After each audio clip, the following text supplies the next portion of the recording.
Yes students, good morning. पिछली video में हमने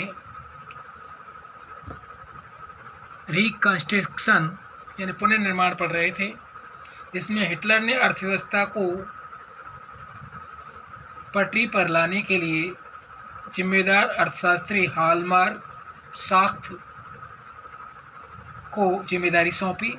साख्त ने सबसे पहले सरकारी पैसे से चलाए जाने वाले जितने भी संवर्धन कार्यक्रम थे, रोजगार संवर्धन, वो 100% उत्पादन और 100% रोजगार उपलब्ध कराने का टारगेट रखा। मशहूर जर्मन सुपर हाईवे और जनता की कार फॉक्सवैगन इस परियोजना की देन है। और विदेश नीति के मोर्चे पर in the foreign policy also Hitler acquired, और विदेश नीति के मोर्चे पर भी हिटलर को फौरन कामयाबी मिली थी। और 1933 में उसने लीग ऑफ नेशन से पल्ला झाड़ लिया। 36 में राइनलैंड पर दोबारा कब्जा कर लिया। एक जन एक साम्राज्य एक नेता के नारे की आड़ में 1938 में ऑस्ट्रिया को जर्मनी में मिला लिया। और इसके बाद जर्मन भाषी सुडेटनलैंड प्रांत चेकोस्लोवाकिया का, जिस पर पूर्व में कब्जा था, उसको प्रांत को मिला लिया और पूरे चेकोस्लोवाकिया को हड़प लिया। इस दौरान उसे इंग्लैंड का खामोश समर्थन मिल रहा था, क्योंकि इंग्लैंड की नज़र में वारसाई की जो संधि हुई थी जर्मनी के साथ, उसमें काफ़ी उसके साथ नाइंसाफ़ी हुई थी।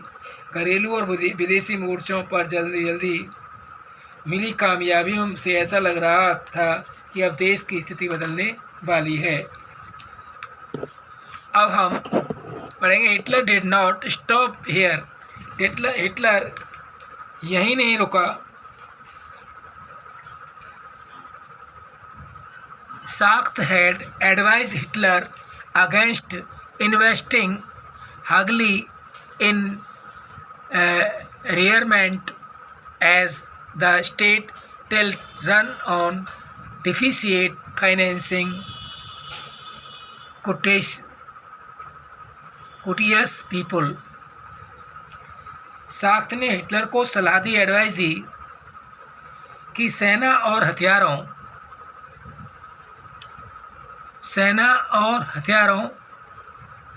पर ज़्यादा पैसा खर्च ना किया जाए और सरकारी budget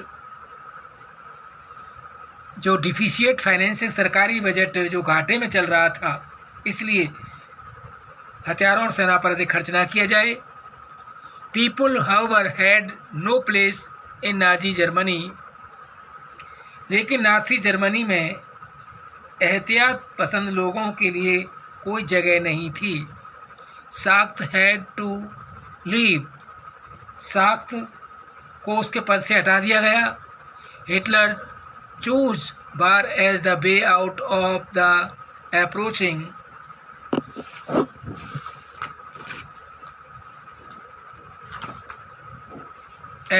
economic crisis.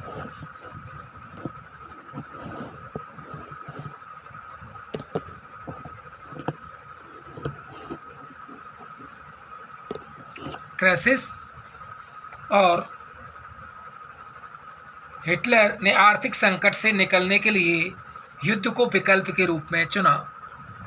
Resources to be accumulated through expansion of territory। वह राष्ट्रीय सीमाओं का विस्तार करते हुए ज़्यादा से ज़्यादा इकट्ठा करना चाहता था। और the started A war with France and England, और उसने फ्रांस और इंग्लैंड के साथ लड़ाई लड़ी। In September 1940, a tripartite pact was signed between Germany, Italy and Japan। और 1940 में सितंबर 1940 में जर्मनी ने इटली और जापान के साथ एक त्रिपक्षीय संधि पर हस्ताक्षर किए। इससे पहले रहेगा थोड़ा। इन सितंबर 1939 जर्मनी इन्वेडेड पोलैंड, सितंबर 1939 में जर्मनी ने पोलैंड पर आक्रमण किया। This started A war which France and England, और इसके बाद फ्रांस और इंग्लैंड के साथ उसका युद्ध शुरू हुआ। और युद्ध शुरू होने के बाद in September 1940 a tripartite pact was signed between Germany, Italy and Japan. और 1940 सितंबर 1940 में एक त्रिपक्षीय संधि पर समझौता हुआ जर्मनी, इटली और जापान के बीच में, strengthening Hitler's claim to international power. और इस संधि से अंतर्राष्ट्रीय समुदाय में हिटलर का दावा मजबूत हो गया। Puppet regimes supportive of Nazi Germany were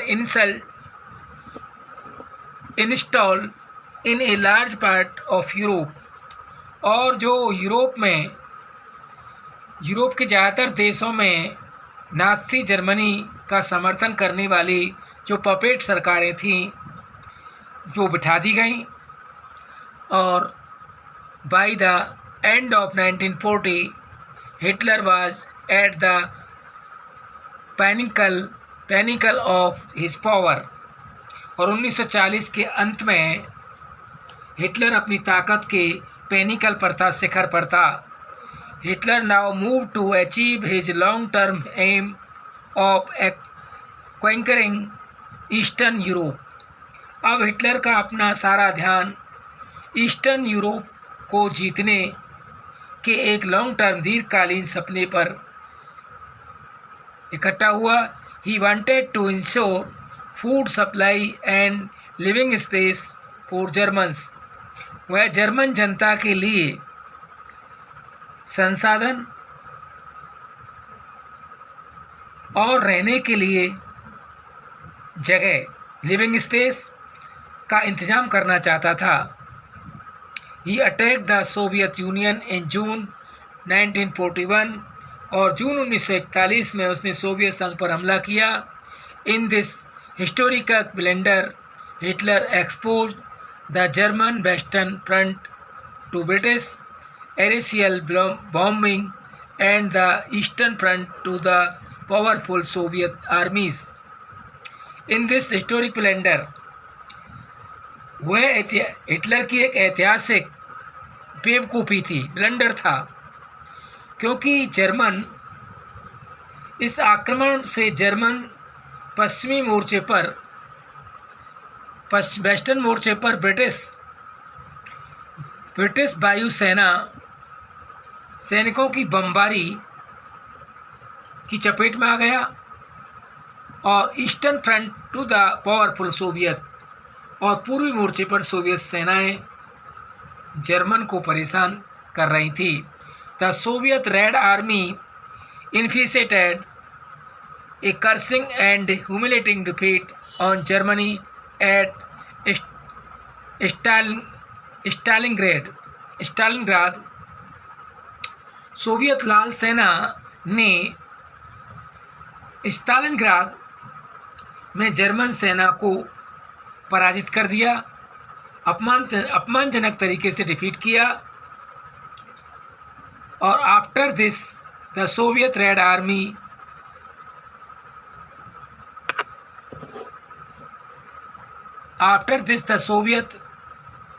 army hounded out the retreating German soldiers until they reached the heart of Berlin. और सोवियत लाल सैनिकों ने पीछे हाउंडेड आउट द रिट्रीटिंग, पीछे हटते जर्मन सोल्जरों के पीछे हटते सिपाहियों का आखिर तक पीछा किया, और अंत में until they reached the heart of Berlin, और अंत में वे बर्लिन के बीचों बीच जा पहुँचे। Establishing Soviet hegemony over the entire Eastern Europe for half a century thereafter. Their effort, इस घटनाक्रम ने अगले आधी सदी के लिए समूचे पूर्वी यूरोप, ईस्टर्न यूरोप को यूरोप पर सोवियत वर्चस्व स्थापित कर लिया। इस घटनाक्रम के अगली आधी सदी तक, हाफ ए सेंचुरी, यानी अगली आधी सदी तक के लिए समूचे पूर्वी यूरोप पर अपना अधिकार स्थापित कर लिया, वर्चस्व स्थापित कर लिया। Meanwhile, the USA had resist involvement in the war. America इस युद्ध में फंसने से लगातार बचता रहा। It was unwilling to once again face all the economic problems that the First World War had caused. America पहले विश्व युद्ध में, फर्स्ट वर्ल्ड वार में की वजह से पैदा हुई आर्थिक समस्याओं को दोबारा नहीं झेलना चाहता था। अमेरिका प्रथम विश्व युद्ध में जो आर्थिक समस्याओं का उसे सामना करना पड़ा था, उसको पुनः उनको नहीं झेलना चाहता था। But it could not stay out of the war for long. लेकिन वह लंबे समय तक युद्ध से दूर भी नहीं रहा। Japan was expanding its power in the east. Japan पूर्व में जापान की ताकत फैलती जा रही थी। It had occupied French Indochina and was planning attacks on US naval base in the Pacific. उसने फ्रेंच इंडो चाइना पर कब्जा कर लिया था और प्लानिंग अटैक, और उसका प्लान योजना थी यूएस के नेवल बेस पर, जो प्रशांत महासागर में अमेरिकी नौसैनिक ठिकाने थे, उन पर उसने हमला करने की योजना बना ली थी। When Japan extended its support to Hitler and bombed the US base at Pearl Harbor. जब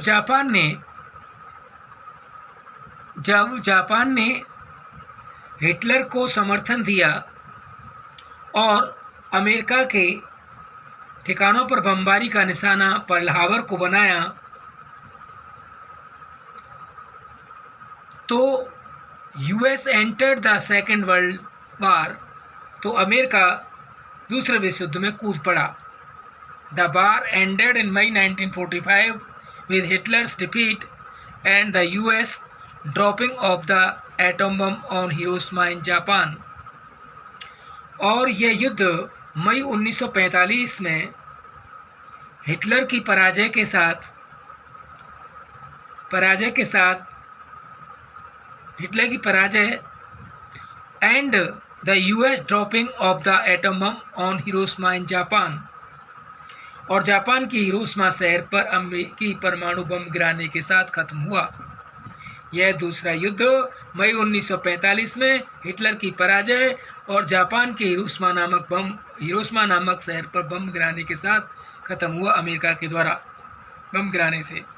from this brief account of what happened in the second world war, we now return to Helmut and his father's story, a story of Nazi criminality during the war.